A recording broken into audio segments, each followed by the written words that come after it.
Welcome to Mental Makeover Radio, your go-to destination for meaningful conversations about mental health. I'm your host and your trusted therapist bestie, Cecilia Mannella. Join us as we explore the complexities and messiness of human experience by addressing your questions and concerns. I'm here to provide a straightforward and practical therapy advice. So grab your favorite beverage, whether it's tea, coffee, or whatever tickles your taste buds, and get ready to embark on a mental makeover. Hello and welcome to Mental Makeover Radio. I'm your host, Cecilia Mannella. Thanks for coming in and tuning in to today's podcast. I've recently come back from some holidays and I thought I'd do an episode on the value of rest. You know, how well do you integrate rest into your own life? In today's society, we seem to be so focused on hustle culture and being so productive that we've really forgotten a lot about rest. And in fact, sometimes we call rest being lazy, which is probably one of my biggest pet peeves, to be honest. You know, and the worst part of it is that we talk about rest like we need to earn it somehow, as if you're not even entitled to it until you've worked hard enough or been productive enough or something enough to have rest in your life. So we're going to dive into this topic a little bit, and I hope that you're inspired to maybe schedule some rest in your life, to be a little bit more purposeful about how you do rest in your life and what that looks like moving forward, and to know why you need this in your life, why you need to make space for rest in your life. Have you ever wondered why you're so tired and stressed? Like, honestly, have you ever wondered why you're so tired? And it seems to be across the board that people are all talking about being tired and also carrying large amounts of worry and things that are on their mind and stress loads. You know, the easiest answer as to why we're so tired is we just don't rest enough. So what happens is that our central nervous system is on full blast all the time, and it never really gets a break. So what is our central nervous system? Our central nervous system is basically the processing center that manages everything that your body does. Everything from your thoughts to your feelings to the movements, pretty much everything in your body. Your brain and your spinal cord are considered to be the center of the central nervous system because they take in and send out information to your entire body. So the central nervous system's responsibilities mainly include receiving, processing, and responding to sensory information. Okay. So you can imagine that this system is working all the time. So it's not that it's ever not really working, but the problem with being tired and stressed is that it's overworking. Okay. So it's hyperdrive all the time. And it doesn't really come back to a place of calm or a place of, restoration because it's constantly on hyperdrive. Okay. And knowing this is really important because I'm going to reference our central nervous system quite a bit because that is directly related to our levels of stress in our life, why we're so tired, and the absolute necessity for rest in your life.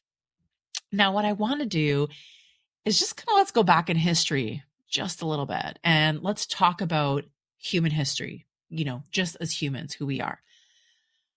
And the truth is that we have not really evolved too much. I mean, there's been evolution over time, and there's been some, let's say, significant evolutions of human beings over time, but essentially we're very, very similar to the way we were, at least 200 years ago. So it depends on what you ascribe to. Humans have been on the planet for at least 1.5 million years. Okay. Some scientists are saying that we've been around for over 2 million years. So we have evolved in the millions of years that we've been here. But I really want you to think about the last couple of centuries, because that's really what is most applicable to us. So we've been around for a really long time. The way that our body and our mind work are very similar to they were millions of years ago. There's been some changes over time, but essentially things are very similar, especially with the central nervous system. So in the last 200 years, not much has actually changed at all about who we are. But our society has changed more in the last 150 years than it has in the past thousands of years. So the advent of technology has drastically changed how we function as humans on the planet. And we just have not adapted quickly enough, because the truth is that our adaptation takes a long time. It's not something that happens overnight. It's not something that happens over 10 years or 20 years or 50 years or 100 years. It's something that happens over thousands of years. And we just have not had technology for thousands of years. But what I want you to do is I really want you to think about, how did we really exist, let's say 150 to 200 years ago? What does our daily life typically look like? So if we are very similar makeup humans as we were a couple hundred years ago, what did society look like differently? Now, I'm not going to say that there aren't amazing things that have improved since then. The advent of medicine and how we treat disease. There's a lot of things that are really positive that's changed. But I want you to think about how we actually existed a couple hundred years ago. The first thing is that we didn't have electricity. Shocking that it's only been around for a short period of time, really, in the grand scheme of human history. It's a drop in the bucket how long we've had electricity, but most people were working with sunlight. So they worked when the sun came up, and they typically stopped when the sun went down. And our entire lives were dictated by the sun. And so we worked within seasons. So if we had a lot more daylight, in summer times, in summer months, we would be more productive and more active and more outdoors. Whereas in the winter, we'd spend more time indoors, trying to stay warm, trying to have shelter, staying out of the cold. In the winter months, we weren't as productive. We were working along with daylight. So you can see that there's an ebb and flow, not only to our every single day that was directly related to daylight, but also through the seasons of the year. So our productivity or energy output wasn't consistent every single day of the year. And in fact, it was different season to season. And so there's this natural ebb and flow of how we existed in the world. The other thing that was really different is we relied a lot on each other, on other humans, to collaborate and we were just good at one thing or two things.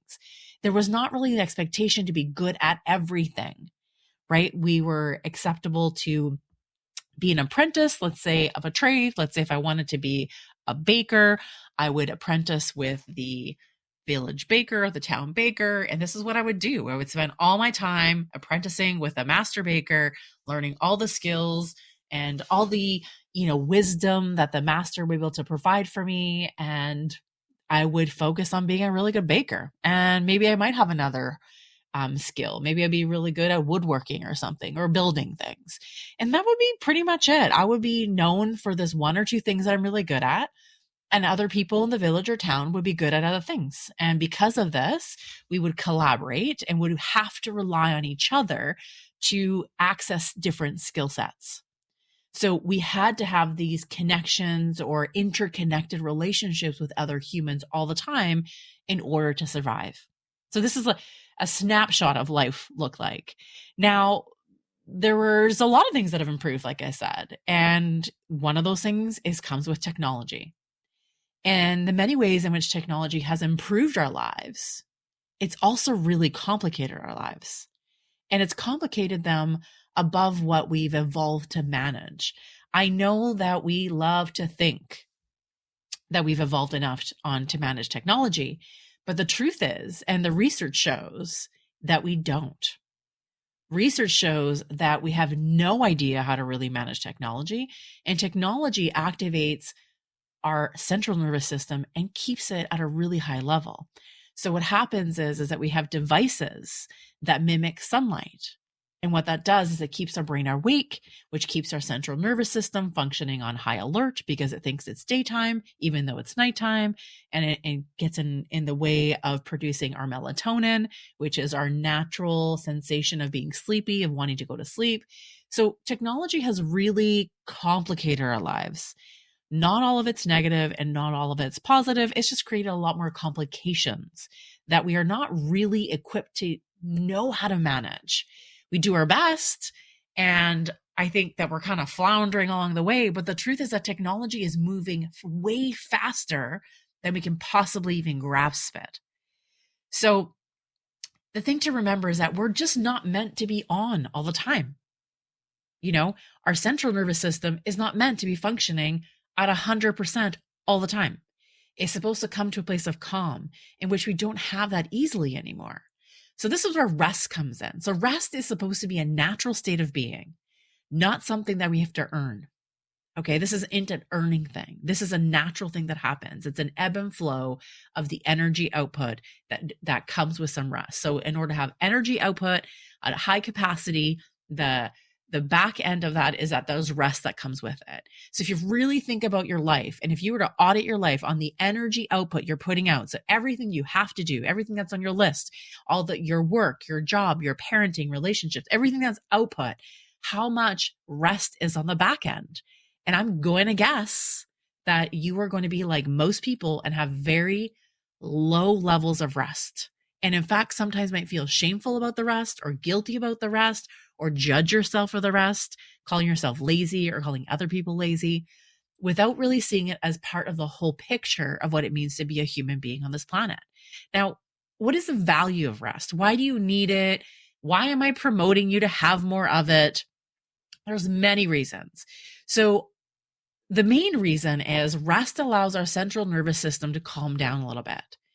And when it calms down, it means we can think clearer and be clearer. Remember that the central nervous system, it's responsible for receiving, processing, and responding to sensory information. All of our experiences are sensory information. They're things that we see, that we hear, that we feel, that we touch. We're constantly processing information. And, you can't turn it off per se, but in rest, it calms it down a little bit. So when we rest, we make sense of our world and our experiences because we are meaning-making creatures on this planet. Humans have a desire, an innate pull to create meaning out of their experiences, to tell a story, to create a narrative, to make sense of something. Okay, that is really in our DNA. There's no way around it. So rest is a really important part of that. Rest is also really good for your health. It improves heart health, mental health, physical health, basically all aspects of your health, because the opposite of that is stress, and stress is a killer. We all know this. I mean, the research out there on the impact of stress on your heart, on your brain, on your mind, on your organs, on your body, on creating autoimmune diseases, it's out there. The research is just plentiful that stress is a killer. Stress will decrease your longevity, your lifespan. And we aren't meant to be in a constant state of stress. This is just not the way we're created to be. We're meant to experience stress, and that's a really normal and natural experience where the stress peaks. It's a slow rise to the top. It peaks at the top, and then it needs to come back down to homeostasis. And which that means is coming down to a place of rest and where everything is kind of calm again. That's how we're meant to be. We're not meant to live in a state of stress that is constantly at the peak and it just goes up and down at that high level. We're meant to come right back down. And I would hazard to say that most people don't actually know that they need to be intentional about creating this, the coming down of that peak. And so rest allows your mind, your body, your organs, every part of you, every part of your health, your physical health, mental health, spiritual health, sexual health, comes back down to this place of calm. The other thing about rest is, which is really fascinating, is that it's really impossible to be creative if you haven't had any rest in your life. So this kind of go culture we have, or hustle culture we have, doesn't really allow a lot of space or mental capacity for thinking and processing and being creative. And, it's not like we all have to be like artists when I talk about creativity. It can be something as simple as cooking a new meal, or planting something new in your garden, or writing something, or reading something, or allow yourself to notice the birds chirping, or paying attention to, let's say, the clouds. Something as simple as noticing some space of creativity. We don't do that unless we have some rest. And the truth is that, the beautiful thing about being a human is our desire for creativity and beauty in the world. Connection is another piece that comes with rest, and it grows within us when we have some rest, because connection requires curiosity, and it requires vulnerability, and it requires boundaries and self-awareness. So those are the 4 pillars that I speak about when it comes to connection: curiosity, vulnerability, boundaries, and self-awareness. All of these things require reduced stress. You cannot be curious if you are super stressed. We actually get very limited in our curiosity. You can't be vulnerable if there isn't space for rest. So the irony is that connection is the biggest way to reduce stress, actually.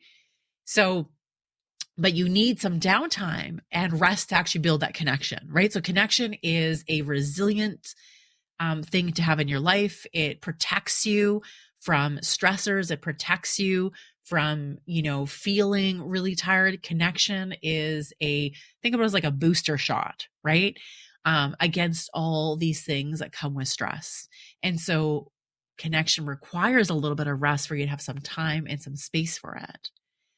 Rest is also required to be fully present in your life. Do you want to feel grounded? Get some rest. Do you want to feel less tired? You need some rest. Do you want to feel more focused in your work and your achievements? You need some more rest. If you want to feel more fulfilled in your life, you need a little bit more rest. So you need to build rest into your life. Rest gives you more energy. It gives you mental energy, sexual energy, physical energy, emotional energy. You will show up in your life as the better version of you if you have some rest.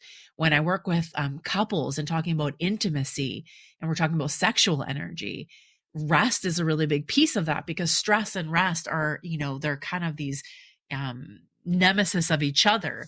And we need to make sure that rest is comparable to the level of stress that you're experiencing. It's really difficult to be connected and present when there's no rest that's built into your day, because in today's day and age, you have to build in rest. You have to be protective of it. You have to really commit to it, because it doesn't happen naturally anymore, because we are built for rest, and work and rest are in synergy. It's a yin and yang, work and rest, or you can say energy output and rest. We aren't built to work 24/7. And with today's technology, you can work 24/7. You can get up at 2 a.m., not be able to sleep, turn on your computer and start working. That is a very new thing in the history of humanity. Our ability to work 24/7, to have energy output 24/7. That's a very, very new thing. I know it's your normal. It's my normal. It's everyone's normal where we spend time with people. It seems to be our cultural normal, but we need to remember that it's actually not the way we are built. For thousands, millions of years, we have not been working 24/7. We have had periods of rest. We have had times, a yin and yang of work and rest. We've seen the value in it, the restoration that comes with it. And so, to think we are built for experiences. We are built to develop some self-awareness. We are built for love and to be loved. We aren't built to always be working and be productive all the time. That is a very newer thing when you look at the timeline of human history, that we become so focused on productivity and output as a way to earn downtime or to earn some rest. Rest isn't lazy. Rest is a necessary for a human existence. You don't have to earn it and you don't have to deserve it. You are already entitled to it by simply being a human on this planet. So what will you do to make space for rest in your life? How are you going to be intentional about rest? I am calling a challenge. I'm challenging you to create intentional time for rest. Now, what I hear a lot of people say are things like, oh, I was doing nothing. Oh, I spent my whole weekend and did nothing. Now, we often caveat that it kind of in the shaming kind of language, instead of saying, I actually just gave myself a weekend of rest, and I want to know why. Why are we so, I don't know, just fighting against that, saying that, like, I gave myself this weekend of rest, instead of saying, like, I just did nothing. Well, you did something, because resting is actually doing something. It's not doing nothing. It's doing something. rest actually serves a really good purpose. It's actually necessary for your functioning. It's necessary for your mental health, your physical health, your emotional health. It's necessary. So it's not doing nothing. It's doing something very intentionally. And I want you to be more intentional with rest. I want you to own it, and I want you to be more intentional about it. Now, how you define rest is up to you. That's like the most beautiful thing, is that everyone can define it very differently, and which can be really great, or sometimes it can be a little bit overwhelming because you don't really know what to do with it. So rest can be reading, it can be writing, painting, yoga, a great cup of coffee in silence with yourself, spending quality time with another person, listening to a podcast or an audiobook, having a nap, getting a massage, listening to birds or being out in nature.